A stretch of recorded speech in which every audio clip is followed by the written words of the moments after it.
এই চমৎকার ডিজাইনের গলাটি কিভাবে কাটিং এবং সেলাই করবেন জেনে নিন।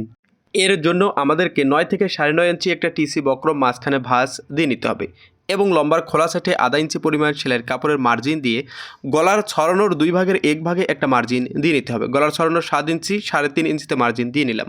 পিছনে প্রথমে সাধারণ ডিপ গলা যতটুকু কাটিং করেন ঠিক ততটুকুই আপনি মার্জিন করে গোল গলার শেপ করে নেবেন।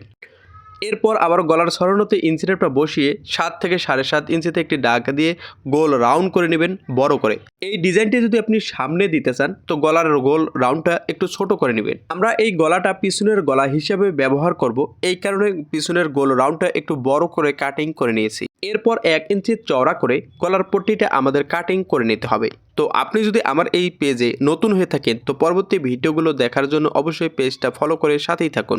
এই নিয়মে গলাটা কাটিং করার পর একটা টুকরা কাপড়ে এভাবে বসিয়ে নিতে হবে।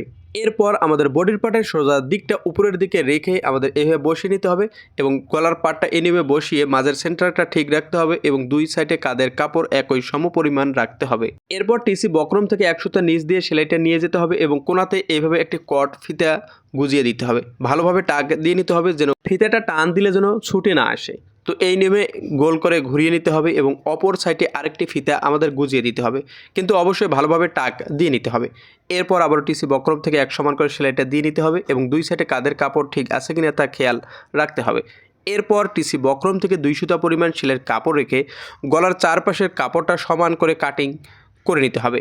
এরপর গলার রাউন্ড জায়গাগুলোতে কেসি দিয়ে একটু কেটে দিতে হবে। এরপর গলাটা সুন্দর করে উল্টিয়ে নিতে হবে।